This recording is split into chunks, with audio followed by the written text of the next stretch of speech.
എല്ലാവർക്കും നമസ്കാരം.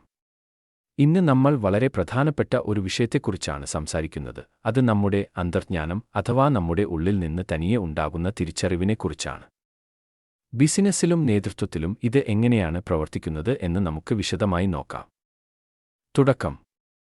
വീഡിയോയുടെ തുടക്കത്തിൽ റെഡ് റെഡ്ഫെയ്ൻ മറ്റു ചില സുഹൃത്തുക്കളെ പരിചയപ്പെടുത്തുന്നുണ്ട്.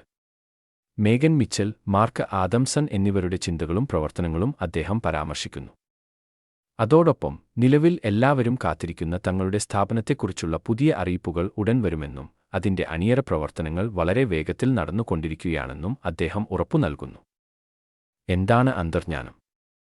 നമ്മുടെ പ്രധാന വിഷയം അന്തർജ്ഞാനമാണ്. പലപ്പോഴും നമ്മൾ ഇതിനെ വെറുമൊരു തോന്നലായി തള്ളിക്കളയാറുണ്ട്. എന്നാൽ യഥാർത്ഥത്തിൽ നമ്മുടെ ഉബോധമനസ്സിൽ വർഷങ്ങളായി ശേഖരിക്കപ്പെട്ട അനുഭവങ്ങളും പാഠങ്ങളും പാറ്റേണുകളും ചേർന്നൊരു വലിയ വിജ്ഞാന ശേഖരമാണിത്. വിവരങ്ങൾ വിശകലനം ചെയ്ത് ഒരു തീരുമാനത്തിലെത്തുന്നതിനേക്കാൾ വേഗത്തിൽ നമ്മുടെ മനസ്സ് സാഹചര്യങ്ങളെ തിരിച്ചറിഞ്ഞ് നൽകുന്ന ഉത്തരമാണിത്. ബിസിനസ്സിലെ ഇതിന്റെ പങ്ക്. ഒരു വ്യവസായത്തിൽ നമുക്ക് എങ്ങനെ മറ്റുള്ളവരെക്കാൾ മേൽക്കൈ നേടാം എന്നതിനെക്കുറിച്ച് അദ്ദേഹം വിശദീകരിക്കുന്നു. കയ്യിലുള്ള വിവരങ്ങൾ അപൂർണമായിരിക്കുമ്പോൾ അല്ലെങ്കിൽ വളരെ പെട്ടെന്ന് തീരുമാനങ്ങൾ എടുക്കേണ്ടി വരുമ്പോൾ അന്തർജ്ഞാനം വലിയൊരു ആയുധമാണ്.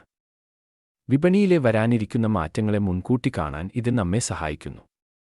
ഒരു വ്യക്തിയെ വിശ്വസിക്കാമോ അല്ലെങ്കിൽ ഒരു പങ്കാളിത്തം ഗുണകരമാകുമോ എന്ന് തീരുമാനിക്കാൻ പലപ്പോഴും നമ്മുടെ ഉള്ളിലെ ഈ ശബ്ദം സഹായിക്കും.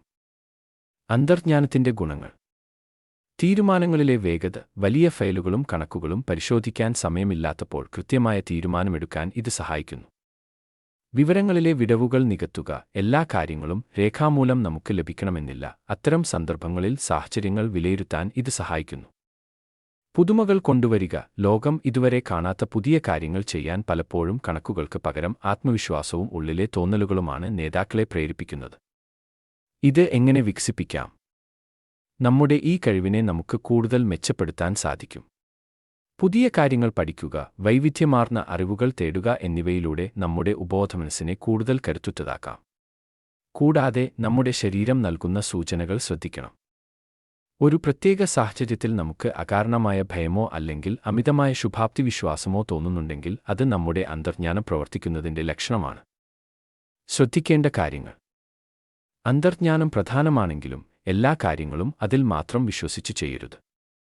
വലിയ സാമ്പത്തിക കാര്യങ്ങളിലും സാങ്കേതികമായ തീരുമാനങ്ങളിലും കൃത്യമായ കണക്കുകളും വിവരങ്ങളും കൂടി പരിശോധിക്കണം. എന്നാൽ മനുഷ്യരുമായി ബന്ധപ്പെട്ട കാര്യങ്ങളിലും പെട്ടെന്നുള്ള തീരുമാനങ്ങളിലും നിങ്ങളുടെ ഉള്ളിലെ ശബ്ദത്തിന് വലിയ പ്രാധാന്യം നൽകുക. ഉപസംഹാരം. ചുരുക്കത്തിൽ, ബുദ്ധിയും അനുഭവസമ്പത്തും നിങ്ങളുടെ അന്തർജ്ഞാനവും ഒത്തുചേരുമ്പോഴാണ് നിങ്ങൾ ഒരു മികച്ച നേതാവായി മാറുന്നത്. നമ്മുടെ ലക്ഷ്യങ്ങളിലേക്ക് മുന്നേറാൻ ആത്മവിശ്വാസത്തോടെ ഈ കഴിവിനെ ഉപയോഗിക്കുക. എല്ലാവർക്കും നന്ദി.